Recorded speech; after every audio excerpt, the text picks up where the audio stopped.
हर हर महादेव, जय भोलेनाथ। नमस्कार दोस्तों, आप सभी का स्वागत है धर्म ज्ञान के मार्ग में। भगवान शंकर और माता पार्वती की यह कहानी गंगा स्नान की है। इस सावन के महीने और अधिक मास में सुनने से सभी मनोकामनाएं पूर्ण हो जाती हैं। दोस्तों, माता पार्वती ने भगवान शिव से पूछा, गंगा में डुबकी लगाने से क्या सच में पाप धुल जाते हैं?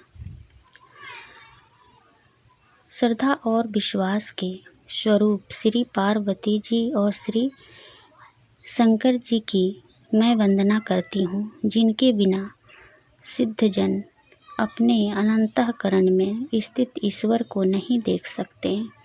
दोस्तों, इस कथा को शुरू करने से पहले आप लोगों से एक रिक्वेस्ट है कि आप लोग अभी तक चैनल को सब्सक्राइब नहीं किए हैं तो प्लीज़ चैनल को सब्सक्राइब करके बेल आइकन ज़रूर दबाएं, जिससे कि जो भी वीडियो मैं अपलोड करूं सबसे पहले आप तक पहुंचे।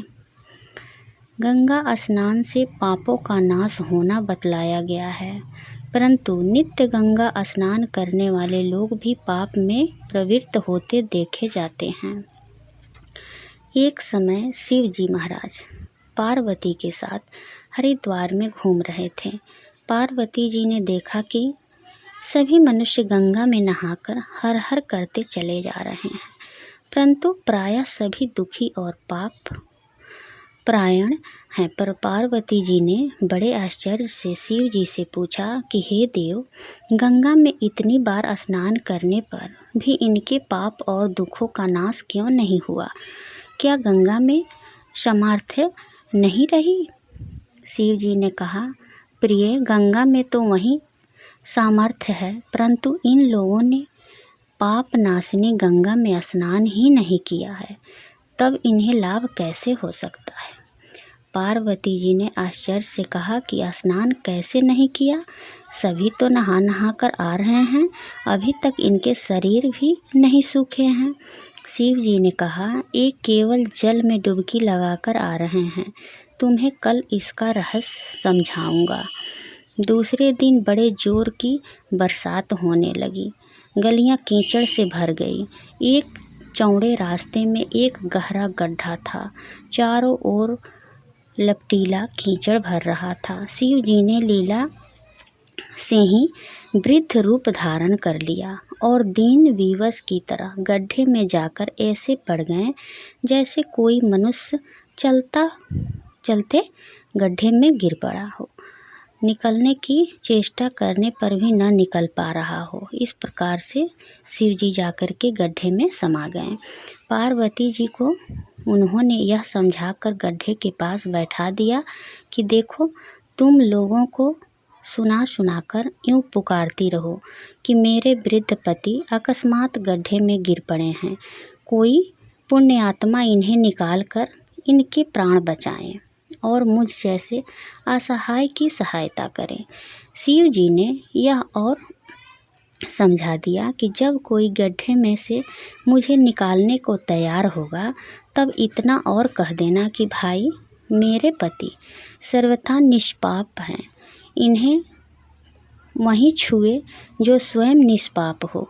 यदि आप निष्पाप हैं, यदि आपसे कोई पाप नहीं हुआ है, तभी इनके हाथ से, मतलब कि आप इन्हें हाथ लगाइएगा और इन्हें बाहर निकालिएगा।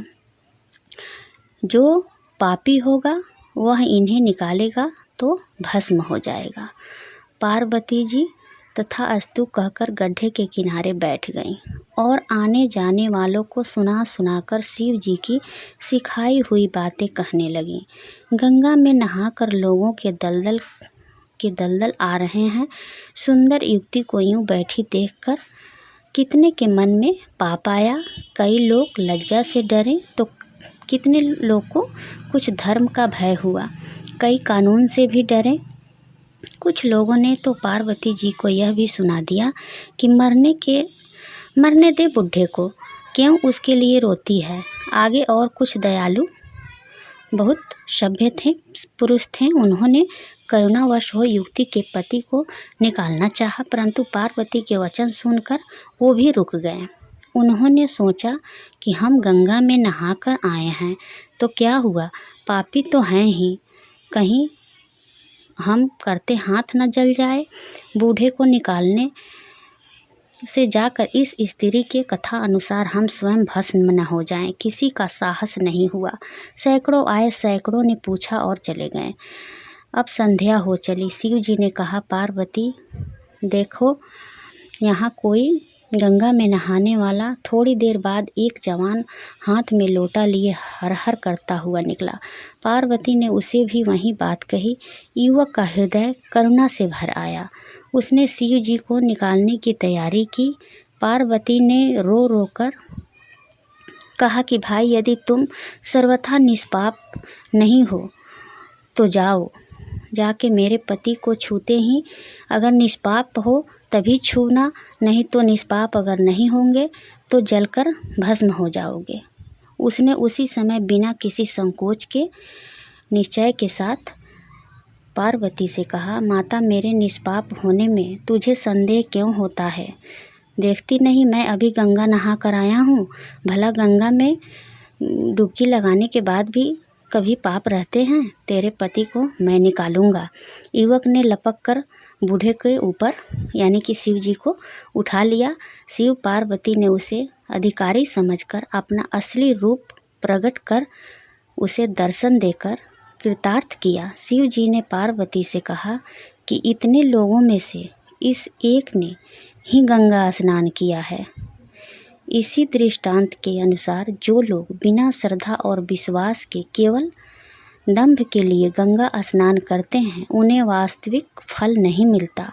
परंतु इसका यह मतलब नहीं कि गंगा स्नान व्यर्थ जाता है। विश्वास के साथ किए गए गंगा स्नान का मिलता है वास्तविक फल। कि जो मनुष्य श्री हरि का भजन करते हैं, वे अत्यंत दुष्तर संसार सागर को सहज ही पार कर जाते हैं।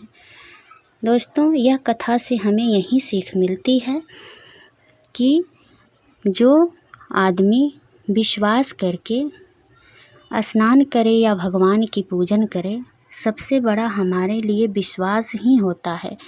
विश्वास से कीजिएगा तभी जाकर कोई भी काम हमारा सफल होता है, नहीं तो बिना विश्वास किए कुछ भी नहीं हो सकता है। ऐसा कहा जाता है कि मानो तो देव, नहीं तो पत्थर। अगर मानते हैं तो पत्थर में भी भगवान आ जाते हैं, और नहीं मानते हैं, जब हम विश्वास नहीं करते हैं तो मंदिर में भी भगवान हमारे लिए नहीं होते हैं। इसलिए हमें कोई भी काम करने से पहले सबसे पहले अटूट विश्वास रखना चाहिए। विश्वास ही सब कुछ होता है। तो दोस्तों, उम्मीद करती हूँ कि इस कहानी से आप लोगों को बहुत कुछ सीखने को मिला होगा। अगर वीडियो पसंद आए तो आप लोग इसे लाइक, सब्सक्राइब, शेयर ज़रूर कीजिएगा। कमेंट बॉक्स में हर हर महादेव ज़रूर लिखिएगा। तो फिर मिलती हूँ एक नए वीडियो के साथ। तब तक के लिए बाय, धन्यवाद।